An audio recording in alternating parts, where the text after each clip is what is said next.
Quantum physics और एथियज़्म। जब भी इल्हाद ने खुदा के ख़िलाफ़ कोई दलील पेश की, कायनात ने खुदा की हिमायत में उससे भी ज़्यादा मजबूत दलील पेश करके उन्हें एहसास दिलाया कि आप कुछ नहीं जानते।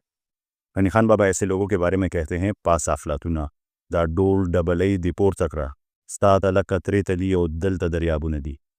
इस बार एथियज़्म के ख़िलाफ़ दलील क्वांटम फिजिक्स है। क्वांटम फिजिक्स क्या है? जब आप आईने में अपने आप को दिखते हैं तो आपको अपना आप नजर आता है, जो बना है ऑर्गन्स से। दिल, दिमाग, आंखें, हाथ पांव वगैरह। ये ऑर्गन बने हैं सेल से। तकरीबन 37 ट्रिलियन सेल्स होते हैं इंसान के जिस्म में। हर सेल बना है मॉलिक्यूल से। हर मॉलिक्यूल बना है एटम्स से।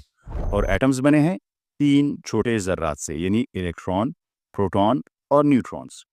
प्रोटॉन्स और न्यूट्रॉन्स के अंदर भी छोटे ज़र्रात होते हैं, जिन्हें कहते हैं क्वार्क्स। यानी अगर सच पूछी तो हम और हमारी ये पूरी कायनात इन्हीं छोटे ज़र्रात से बनी है। यही है क्वांटम वर्ड। हम क्वांटम फिजिक्स पर बहस कर रहे हैं क्योंकि ये एथियज़्म और डिटर्मिनिज्म के ख़िलाफ़ एक मजबूत तरीन दलील है। आइए समझते हैं कि कैसे। सोचिए, आपने एक गेंद ऊपर की तरफ फेंकी। वो वापस ज़मीन पर आ गई। क्यों? क्योंकि ग्रेविटी है। बादल आते हैं तो बारिश होती है। अगर आप हाथ किसी गर्म चीज़ पर रखेंगे तो वो जल जाएगा, और ऐसे तमाम काम। इन सब चीज़ों में हमें कोई गैब मुआज़ा या खुदा का बराह रास्त दखल नज़र नहीं आता, क्योंकि ये सब नेचुरल और फिजिकल लॉ से हो रहा है। तो फिर सवाल ये बनता है, If all this happens because of physical laws, then what is the need of the God? ये सवाल एथियस्ट यानी वो लोग जो खुदा को नहीं मानते उठाते हैं। इनका कहना है कि जो कुछ रोज़ाना हमारी ज़िंदगी में हो रहा है वो सब साइंस, रीजंस और लॉ ऑफ नेचर की वजह से हो रहा है। If you understand everything, it means there is no room for god's interference.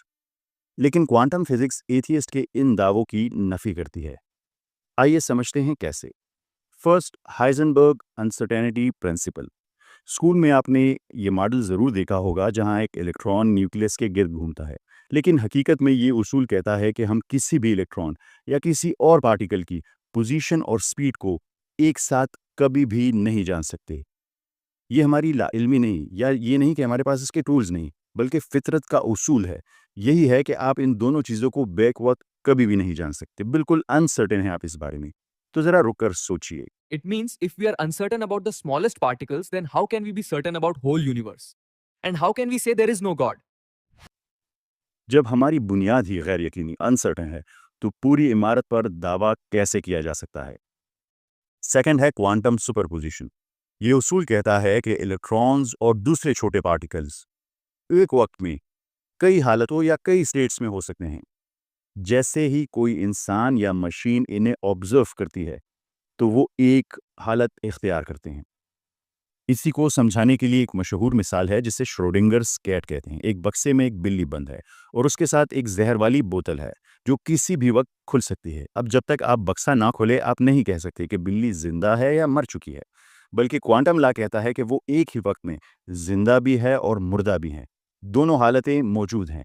बस इसी तरह पार्टिकल्स भी एक वक्त में कई हालतों में रहते हैं, और जैसे ही हम ऑब्जर्व करते हैं वो एक हालत में फिक्स हो जाती हैं, which means observation is mandatory for bringing them into one state. If particles need an observer to choose a state, then who is that supreme observer who is observing the whole universe? कौन है जो इस पूरे निज़ाम पर नज़र रख रहा है? कोई तो है जो निज़ाम हस्ती चला रहा है। Double slit experiment. ये तजुर्बा दिखाता है कि जब आप इलेक्ट्रॉन्स जैसे पार्टिकल्स को दो सुराखों वाली दीवार से गुजारते हैं, तो अगर आप इन्हें ऑब्जर्व नहीं कर रहे तो वो एक साथ दोनों सुराखों से गुजरते हैं जैसे वेव्स। मगर जैसे ही आप इन्हें देखना शुरू करते हैं, यानी ऑब्जर्व करते हैं, वो ऐसे बिहेव करते हैं जैसे पार्टिकल और एक ही सुराख में से गुजरना शुरू कर देते हैं। तो सवाल पैदा होता है, एक बेजान पार्टिकल को ये कैसे पता चल जाता है कि कोई उसे देख रहा है, ऑब्जर्व कर रहा है? क्या उसके पीछे कोई निज़ाम काम कर रहा है जो हर चीज़ पर नज़र रखे हुए है? कोई तो है जो निज़ाम हस्ती चला रहा है। क्वांटम एंटेंगलमेंट ये वो उसूल है जिसने खुद आइंस्टाइन को हैरान कर दिया था। अगर दो पार्टिकल आपस में जुड़े हुए हैं, इंटेंगल्ड हैं, तो चाहे एक पार्टिकल ज़मीन पर हो और दूसरा किसी दूसरी कहकशां में, अगर एक में कोई तब्दीली हो तो दूसरे में फ़ौरन वही तब्दीली होगी।